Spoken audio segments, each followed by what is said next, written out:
I'm here with makeup artist Demi McFadyen, who has kindly agreed to talk to us about her industry and give us a glimpse into it all. Makeup artistry is actually a pretty male-dominated industry. What made you choose to get into it? Okay, well, it was something that I just kind of fell into. It was a thing that I loved to do when I was younger. I got this like small Halloween kit and started messing about with it, and I realised I was quite good at like special effects makeup. But then I always loved all kinds of makeup and doing all sorts of things with it and making new people, new characters. And then I discovered it was more of a male-dominated world, but I it was still like a dream for me, so I was still going to go for it. And makeup artists like Neil are there to like stop it being a male world and having it like making mere females be up there just with the highest of the high, like Greg and Nicotero and stuff like that. And hopefully they'll even out soon and there'll be a good industry for both females and males. I've heard as well that it's extremely critical in newbies and it's hard to get into the industry. Is this true, and how do you plan on tackling this? Well, it can be for, I wouldn't say for the higher industry. I feel once you break into that, you're known for your skill and that's fine.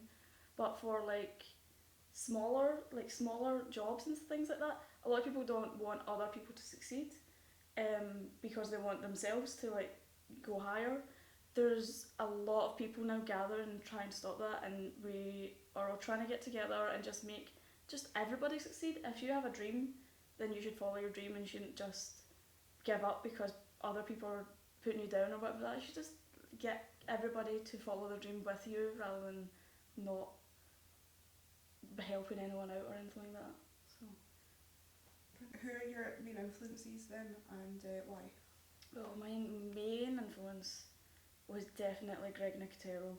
I watched lots of zombie movies when I was younger, and I discovered later on that he was a makeup artist for it, and I was quite a movie geek, so I watched like the documentaries and stuff like that, and the side videos and things, and then it was a little round around with Greg Nicotero, and I just loved his work. I loved his work with the living the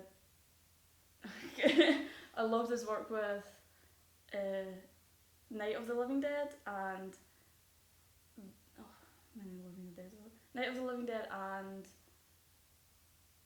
Land of the Living Dead. Land of the Living Dead. And now everybody knows him for his work in The Walking Dead. And from seeing him when I was younger and loving his work, I've seen him develop from just being young and figuring out what to use and developing makeup to being one of the well-known makeup artists in the whole world. And his makeup is seen like every week, and everybody wants to see his work, and he's one of my main influences, and I love him to pieces, and I'd love to one day maybe work with him or something like that. Also with that, there's Neil. Neil is a fantastic makeup artist. She has won Oscars. She is amazing. She's done Batman. She's currently working on the Hunger Games. She's just amazing, and she's just really cool. She currently works on Face Off, which is a sort of show for makeup artists to show their work, and then they get rolled down to one who will eventually maybe work in industry and things like that. So I watch her work on that, and I'm mesmerised. She's amazing, and I love her to pieces. So it's not just the gore stuff you like then? No, my main thing that I love is making someone into something else completely, changing their face structure, changing just everything about them, and make them into a new character. And I just think that's amazing. I love it. It's what I love completely. What 5 main items should every makeup artist have? 5. Well, I would definitely say most things would be like sanitary things, like as in hand sanitizer. If you need that to keep your hands clean, and because you're touching so many different things all the time, and you don't want to like spread anything or anything like that, so you need to keep your hands clean. Also, brush cleaner, because you're using it on so many other people and you have to have a fast turnaround. Definitely brush cleaner. And also 3 foundations. You have to have, I would say, definitely, it would work in anybody's skin type. You'd have a number 1 and a number 15 and maybe a mid, like maybe a 7 or a 6, something like that. just so you can always get their face the perfect shade that they can. You can just mix it.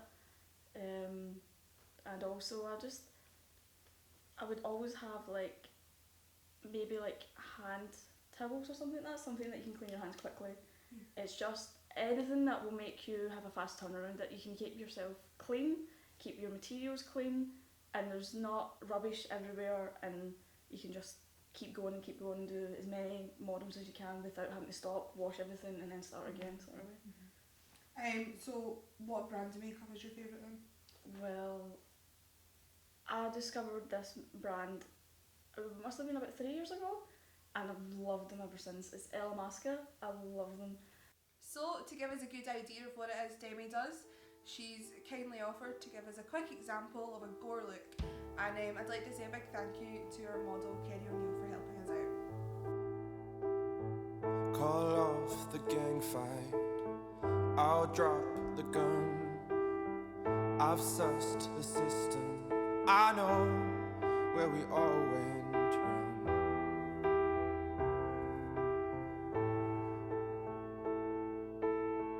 This is the dynamic which I predicted. I saw it coming, I just didn't know the distance. And I know that I have got control if I just let myself let go.